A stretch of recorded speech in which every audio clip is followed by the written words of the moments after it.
Hello everyone, good morning to all of you. Welcome to pi mathematics class. आज हम लोग class 10 का trigonometric chapter पढ़ने जा रहे हैं। आशा करते हैं कि इस वीडियो के बाद आपको और कोई भी दूसरा वीडियो देखने का जरूरत नहीं पड़ेगा। यह टॉपिक बिहार बोर्ड की एग्जाम के दृष्टिकोण से बहुत ही इंपॉर्टेंट है। इससे बहुत सारे सवाल बनते हैं। आपको ऑब्जेक्टिव बनता है, लघुत्तरीय प्रश्न और दीर्घ आता ही आता है। यह एक मोस्ट वीवीआई टॉपिक है। इसमें क्या है कि आपको ऑब्जेक्टिव में कम से कम 25 सवाल मिलता है लिखने को, और लघु में आपको कम से कम 10 सवाल, और दीर्घ में आपको सिद्ध करने वाला और एक हाइट एंड डिस्टेंस जो कि हमने सब कवर करेंगे यहाँ पर, और आपको कम से कम 3 सवाल देखने को मिलेंगे। यानी कि आप पासिंग मार्क कितना है 30, लेकिन आप केवल ट्रिग्नोमेट्री पढ़ लेंगे तो उससे आप बहुत सारे सवाल आपको पास कर लेंगे। और यह ऑब्जेक्टिव 100 ऑब्जेक्टिव रहता है, उसको मैं आपको केवल चुन चुन क्लिक करेंगे ऑब्जेक्टिव में, तो आपको ट्रिग्नोमेट्री से आपका पास हो जाएगा। हालांकि हम लोग सब टॉपिक कवर करेंगे, इसके बाद मेंसुरेशन, स्टैटिक्स, प्रोबेबिलिटी और जितना शुरू से है उसको करेंगे। लेकिन आज हम लोग मोस्ट वीवीआई टॉपिक ट्रिग्नोमेट्री के बारे में जानेंगे। अब वीडियो ज़्यादा लंबा नहीं होगा, इसमें आपको बहुत ही आसान भाषा में बताया जाएगा कि कैसे हम लोग डील करते हैं सवालों को। ठीक है, चलिए आ जाते हैं, कैसे जानते हैं पहले बेसिक इसका ट्रिग्नोमेट्री है क्या। जैसा कि नाम से स्पष्ट है, त्रिकोणमिति। त्रिकोणमिति ये 3 शब्दों से मिलकर बना हुआ है। आप देखो यहां से, त्रि, दूसरा कोण, तीसरा है मिति। यानी कि इसका शाब्दिक अर्थ हुआ त्रिभुज के तीनों कोणों का माप। त्रिभुज का तीनों कोणों का माप, शाब्दिक अर्थ हुआ इसका, शाब्दिक अर्थ हुआ तीनों कोणों का माप।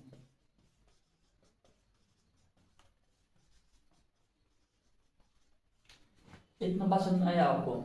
इसमें हम लोग क्या करते हैं, बेसिकली समकोण त्रिभुज के बारे में जानते हैं और उसकी गुणों के बारे में जानते हैं। और हमको ट्रिग्नोमेट्री में केवल समकोण त्रिभुज से रिलेटेड ही सवाल आते हैं। उसमें एक लंब जानते हैं पहले, सबसे पहले कि समकोण त्रिभुज होता क्या है। समकोण त्रिभुज किसे कहते हैं, जैसा कि आप जानते होंगे, पहले भी पिछले क्लास में पढ़े होंगे, तब किसी सर ने आपको पढ़ाया होगा। पर जानते हैं समकोण त्रिभुज। समकोण त्रिभुज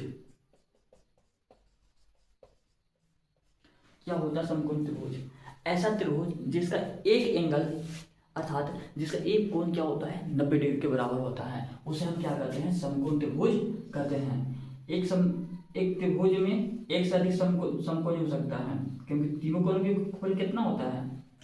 इसका जवाब कमेंट दीजिए आप। एक ही कोण क्या होता है 90, बाकी 2 कोण क्या होंगे, न्यून कोण होंगे। ठीक है, नाम दीजिए इसको ए बी एंड सी। ये कोण क्या है 90 डिग्री, इसको ऐसा दिखाया जाता है। ठीक है, इसको 90 डिग्री है, बाकी 2 कोण क्या होंगे, ये न्यून कोण होंगे। ठीक है, ये क्या है, ये आपका न्यून कोण है। न्यून कोण, न्यून कोण मतलब है कि 90 डिग्री से कम होगा। ये भी क्या है आपका न्यून कोण है, न्यून कोण है। इसके बाद जानते हैं हम लोग कि इसके कौन कौन से भाग होते हैं समकोण त्रिभुज के। ठीक है, तो यहाँ पर ये देखते हैं जो 90 डिग्री के सामने है, यानी यहाँ बताते हैं आपको समकोण त्रिभुज के भाग। पहला चीज है यहां पर कर्ण। कर्ण क्या होता है, 90 डिग्री के सामने जो भुजा होती है उसे हम बोलते हैं कर्ण। क्या बोलते हैं, कर्ण। तो लिखेंगे समकोण त्रिभुज के सामने की भुजा, सामने की भुजा को कर्ण कहते हैं, कर्ण कहते हैं। साथ ही ये क्या होती है, समकोण, ये जो कर्ण होती है ये अन्य 2 भुजाओं से सबसे बड़ी होती है। यानी समकोण त्रिभुज सबसे बड़ी भुजा क्या है, कर्ण है। सेकंड चीज इसको लिखते हैं हम लोग, सेकंड पॉइंट क्या है, जो पहला पॉइंट हो गया ना, तो इसको बोलते हैं हम लोग सबसे बड़ी भुजा है, सबसे बड़ी भुजा। ओके, फिर इसके बाद आपका है सेकेंड लंब। क्या है, लंब है। ऊपर नहीं दिख रहा होगा, यहाँ बता देते हैं आपको। हाँ, किधर दिखते हैं, इधर दिखते हैं ना। ठीक है, लंब। अच्छा, लंब क्या होती है? तो न्यून कोण के सामने की जो भुजा होती है उसे हम लंब करते हैं। जैसे इस त्रिभुज में देखिए, समकोण त्रिभुज कौन है? A B C. समकोण त्रिभुज ए बी सी में देखिए, समकोण त्रिभुज कोण त्रिभुज ए बी एंड सी में है। सी में, इसमें देखिए कोण बी क्या है? कोण बी हमारा है 90 डिग्री है। ओके, अब इसको में लंब क्या है? लंब होता है न्यून कोण के सामने की भुजा। न्यून कोण कौन है? कोण सी है। कोण सी के सामने देखिए कौन भुजा है? ए बी है। ए बी हमारा क्या हो जाएगा? लंब हो जाएगा। तो यानी क्या सकते हैं, न्यून कोण के सामने की भुजा, न्यून कोण के सामने की भुजा, सामने की भुजा को लंब कहते हैं, लंब कहते हैं। इतना बात समझ में आ रहा है? तो ऐसा पूछ सकते हैं कि सर इसको त्रिभुज में तो फिर कर्ण हमारा क्या हो गया? कर्ण हमारा लंब हमारा हो जाएगा ए बी। ठीक है। अच्छा, ये बात यहाँ देखिए, फिर इसके बाद हमारा है आधार। अच्छा, एक चीज और, यहाँ पर देखिए दो न्यूनकोण तो बन रहा है, अब यहाँ पर एक यहाँ पर, तो इसको यहाँ से भी देखिएगा तो ये भी हमारा क्या हो जाएगा? लंब हो जाएगा। ठीक है। अब एक चीज और यहाँ क्लियर कर लेते हैं हम लोग। आधार, आधार क्या होता है? इसको बेस बोलते हैं। आधार का मतलब होता है कि न्यूनकोण को बनाने वाली, न्यूनकोण बनाने वाली भुजा को हम बोलते हैं आधार, आधार बोलते हैं। न्यूनकोण को, कोण को बनाने वाली भुजा, बनाने वाली भुजा को आधार कहते हैं।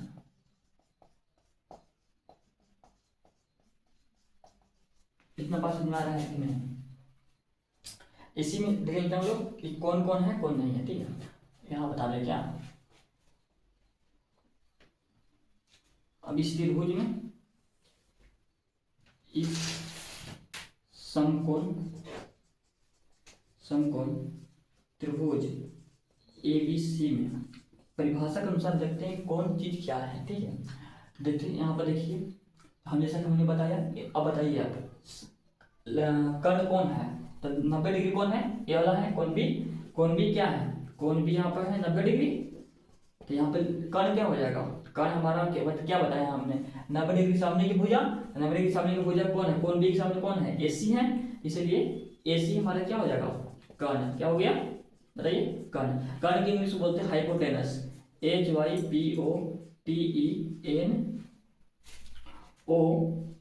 HYPOTENOUS, हाइपोटेनस बोलते हैं। क्या बोलते हैं? हाइपोटेनस बोलते हैं। ओके, अब इस बात देखिए, ये हो गया लंब देखना है। लंब तो हमने क्या बताया अभी कि न्यूनकोण के सामने की भुजा को लंब बोलते हैं। यदि कोण सी को ले रहे हैं, कोण सी हमको ले रहे हैं, तो लंब हमारा क्या हो जाएगा? ए बी। सी के दृष्टिकोण से, दृष्टिकोण से लंब हमारा क्या हो जाएगा? लंब हमारा हो जाएगा ए बी। और ए के दृष्टिकोण से, ए के दृष्टिकोण से हमारा हो जाएगा बी सी। ओके, चलिए एक बच गया हमारा आधार। आधार बताते हैं यहाँ पर ही।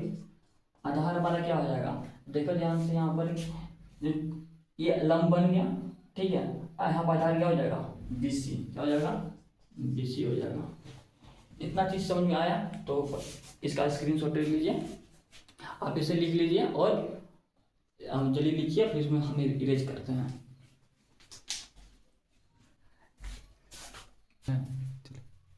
ठीक है, आशा करते हैं कि आप इसको लिख लिए होंगे। शायद स्क्रीनशॉट ले लीजिए, उसके बाद आप करते रहिएगा। चलिए अब आगे जानते हैं हम लोग कि हमने अभी क्या जाना। अभी हम लोग जान लिए कि इसको कौन कौन से भाग होते हैं, उसके भागों से हम लोग परिचित हो गए। ठीक है, अब हम जानते हैं कि इसको में क्या होता है कि इसका पाइथागोरस प्रमेय होता है। पाइथागोरस प्रमेय यानी कि जो हम लोग भाग पढ़ा, जो त्रिभुज के अंश थे यहाँ पर समकोण त्रिभुज कौन कौन थे, अब मेरे साथ रिवाइज कीजिए। कर्ण जो 90 डिग्री के सामने था, 90 डिग्री सामने की भुजा क्या बोलेंगे हम लोग? कर्ण बोलेंगे। और न्यूनकोण के सामने की भुजा को क्या बोलेंगे? लंब बोलेंगे। और न्यूनकोण बनाने लिए सबसे छोटी भुजा क्या बोलेंगे? आधार बोलेंगे। ठीक है, अब इसी में देखते हैं, इसे कि पहले जो त्रिभुज था हमारे पास हम उसी को लेते हैं। ठीक है, चलिए ए था, ये हमारा बी था, ये हमारा सी था, ये 90 डिग्री यहाँ पर था, ये हमारा क्या था? ये हमारा कर्ण था। ओके, क्या था? कर्ण। अब हम लोग जानेंगे पाइथागोरस प्रमेय के बारे में। पाइथागोरस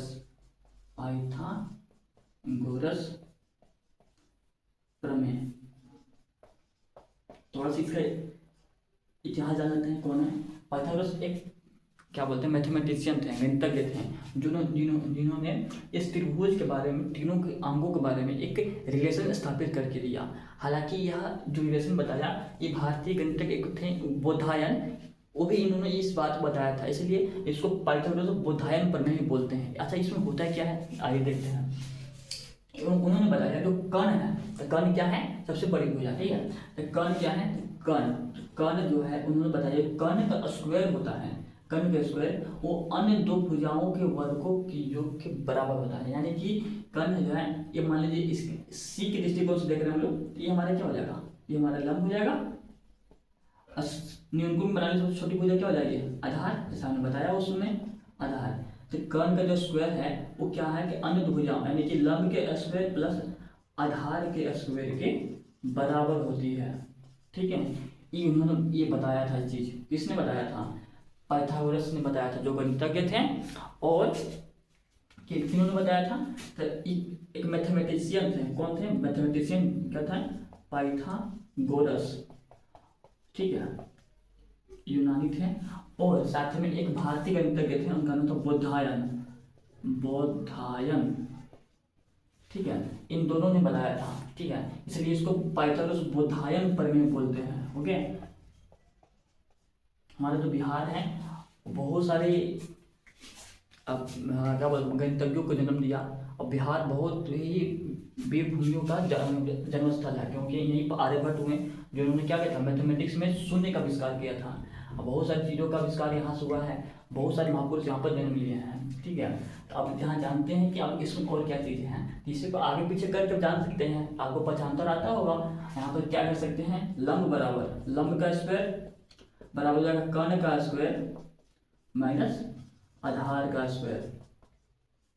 ये बात समझ आ रहा है? बस इसको कुछ करना नहीं, बस आगे पीछे कर देना। देखिए, इसको यहाँ रख दिए, इसको इधर रख दिए, और कर्ण के स्क्वायर में आधार के स्क्वायर घटा दिए, तो ठीक है। फिर एक आता है आधार का स्क्वायर बराबर हो जाएगा कर्ण का स्क्वायर माइनस का लंब का स्क्वायर, ठीक है। इतना बात समझ में आ रहा है? तो बोलिए। अब इसके बाद क्या करते हैं कि इस वक्त देखिए, एक चीज, दो चीज होते हैं, एक होता है कॉन्सेप्ट, एक होता है एप्लीकेशन। केवल कॉन्सेप्ट पढ़ने से कुछ नहीं होता, आपको नहीं आ सकता है, ठीक है। जब तक उसको आप रिवाइज नहीं कीजिएगा, जब तक 10 सवाल नहीं बनाइएगा, तब तक आपके दिमाग में फिट होगा नहीं। फार्मूला याद कर लीजिए, और फिर फार्मूला याद नहीं, फार्मूला के साथ उसको साथ कुछ सवाल को, कॉन्सेप्ट को बनाइए, उस कॉन्सेप्ट के साथ वो दिमाग में साथ फिट हो जाएगा, ठीक है। अब इसे क्या करते हैं, एक दो सवाल बनाते हैं, ठीक है। 3 सवाल, ये बहुत ही इंपॉर्टेंट है, एक भी है, ठीक है। इसको आप याद रखना ही पड़ेगा, ये बहुत आगे जरूरत पड़ेगा ट्रिग्नोमेट्री में। आपको बहुत बेसिक से बताया जा रहा है, आप विश्वास कीजिए। और इसके बाद आपको कोई भी दूसरा वीडियो देखने की नहीं जरूरत पड़ेगा, ठीक है। आइए देखते हैं। मान लीजिए एग्जाम्पल बताते हैं।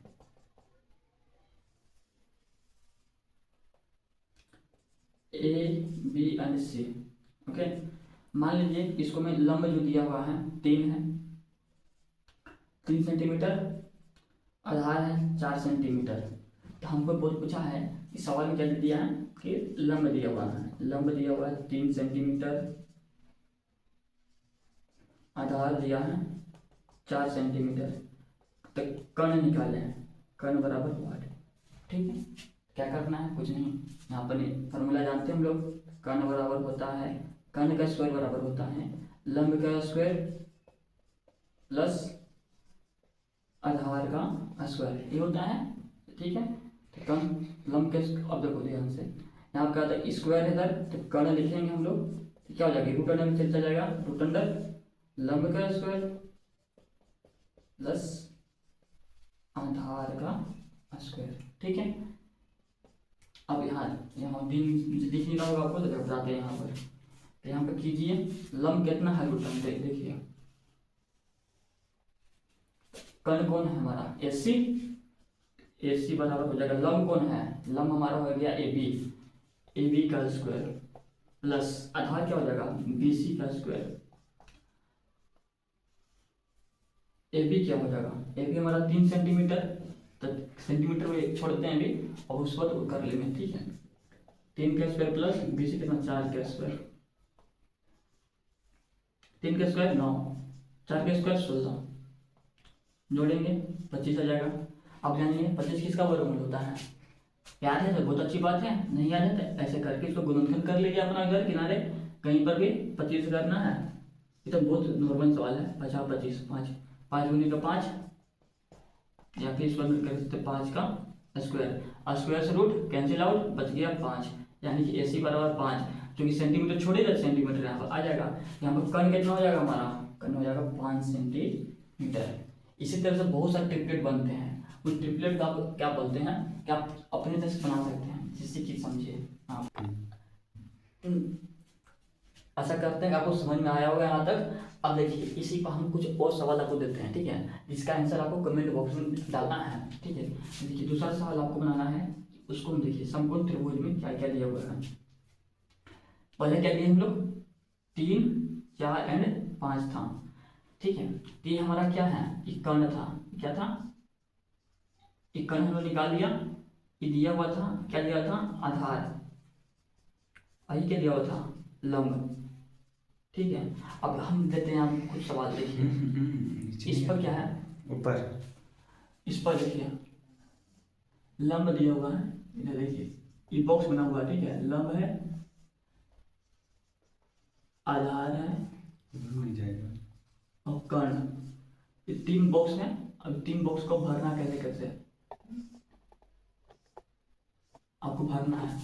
पहला है लंब दिया हुआ 6, आधार 8 दिया हुआ है, तो कर्ण बताइए कितना होगा। तो ये पहला सवाल हो गया आपका। सेकेंड चीज आपको क्या करना है, ये दिया हुआ है आपका 9 12, तो ये कितना होगा। अच्छा किसी किसी में उल्टा कर देता है, ठीक है, इसको हम क्या करना है, कोई कोई में उल्टा कर देता है। तो यहाँ पर देखना है आपको कि एक यहाँ पर दिया हुआ है कि 25 दिया हुआ है, यहाँ 20 दिया हुआ है, इसमें लंब कितना होगा। तो इस सवाल को बनाना है और इसका आंसर आपको देना है फ्यूचर नंबर के साथ। पहला सवाल आपका है, सवाल दूसरा, सवाल आपका तीसरा। इसको जल्दी उतारिए, फिर इसको इरेज करेंगे हम लोग। चलिए आशा करते हैं आप लिख लिए होंगे। अब देखते हैं आगे कि वीडियो ज़्यादा लंबा नहीं होगी, आपको मतलब कि छोटे छोटे वीडियो फोटो पर आपको सवाल मतलब कि क्लासेस देखने को मिलेंगे, क्योंकि ज़्यादा बड़ा वीडियो होता है उसको बोरिंग होने लगता है। तो हम लोग छोटा वीडियो लेके चल रहे हैं ताकि आपको बोरिंग ना लगे, आप आराम से देख लेंगे, ठीक है। अब बस हमने जितना बताया है, अब आगे देखते हैं थोड़ा सा कि त्रिकोणमितीय अनुपात क्या होते हैं। त्रिकोणमितीय अनुपात यहाँ से देखते हैं, त्रिकोणमितीय अनुपात, इनकी कुल संख्या 6 है। अब इसके बारे में जानते हैं कौन कौन होते हैं कौन नहीं होते हैं, ठीक है। टोटल कितने अनुपात हैं, कुल 6 अनुपात होते हैं, ठीक है। पहले जानते हैं कौन कौन है, देखिए साइन थीटा पहला, दूसरा कोस थीटा, तीसरा टैन थीटा, ठीक। पहला मिल गया आपको, दूसरा मिल गया और तीसरा मिल गया, ठीक। इसका उल्टा देखिए, इसका उल्टा होता है, साइन का उल्टा होता है कोसेक थीटा, कोसेक थीटा, फिर होता है आपको सेक थीटा, फिर होता है यहाँ पर आपको कॉट थीटा। ये 6 थीटा होता है, ये 6 के बारे में जानना है हम लोग को। तीसरा पहला 3 को याद है आपको, तीसरा का याद हो जाएगा, क्योंकि साइन का उल्टा कोसेक होता है, कोस का उल्टा सेक होता है, टेन का उल्टा कॉट होता है। अब इसको थोड़ा सा जान लेते बस बेसिक सा, एक ट्रिक होता है बस, उसको क्या होता है कि लाल बटे के कक्का, इसी के थोड़ी पता चलता है कि कौन क्या हम लोग की किस में कौन सा लगता है। जैसे हम कोई त्रिभुज में, जैसे कि बता देते हैं इसको हम लोग बॉक्स में, जैसे हम शुरू में बताते हैं, यहाँ बी था, ए बी एंड सी, ये हमारा क्या था, समकोण सामने की बताइए कर्ण। अब न्यूनकोण के सामने की भुजा लंब, ठीक है। अब ये कौन था, छोटी भुजा आधार। अब इसी के थ्रू जानते हैं कि कौन क्या होता है, ठीक है। साइन थीटा बराबर क्या हो जाएगा, देखिए एल से लंब, के से कर्ण, ए से आधार, ठीक है। एल से लंब, के से कर्ण, ए से आधार, तो एल बटा के यानी कि लंब बटे कर्ण, लंब बटे का कर्ण, ठीक। cos थीटा बराबर हो जाएगा आधार बटे कर्ण, आधार बटा का कर्ण, और tan थीटा बराबर होगा लंब बटे का आधार, लंब बटा आधार। अब जब इसको करते हैं तो देखिए कैसे होगा, इसको उल्टा चलता है, cos थीटा बराबर हो जाएगा कर्ण बटे लंब, कर्ण देखिए वैसे चलना है, कर्ण बटा का लंब, कर्ण बटा लंब, इसको में कर्ण बटे आधार, कर्ण बटा आधार, और इसको हो जाएगा आधार बटा का लंब। एक चीज होती है। अब इसके बाद, अब इसको हम लोग जान लिए। अब हम लोग क्या करते हैं कि अब इसके बाद हम दूसरा वीडियो में देखेंगे। अब यहाँ से कि इसके थ्रू अब कौन सवाल बनता है, कैसे बनाया जाता है। जैसे कि हमने बताया आपको वहाँ पर पैचर्स प्रमेय में कि कैसे सवाल बनाते हैं उसको में, इस तरह से इसमें कल जानेंगे हम लोग अब कि अगला सवाल कैसे बनाया जाएगा, इस पर आधारित सवाल कैसे बनेगा। अच्छा, इसका आपको पीपीटी देखना है, लेना है तो आपको टेलीग्राम चैनल पर इसका जिसका वीडियो के नीचे आपको लिंक मिल जाएगा, वहाँ पर जाकर आपको वहाँ ज्वाइन कर लेना है। और प्लस में आपको यहाँ पर आपको इसका पीडीएफ मिल जाएगा, ठीक है। और उसके बाद आप इसको लिखते रहिए, आपको हम लोग पूरा क्या बोलते हैं कंप्लीट करा देंगे। ट्रिको हो गया, बाकी मैथ के कितना कमजोर होगा हम मैं ही बताऊँगा इसको में, तो पूरा हो जाएगा, ठीक है। तो मिलते हैं अगली वीडियो में, तब तक के लिए जय हिंद जय भारत।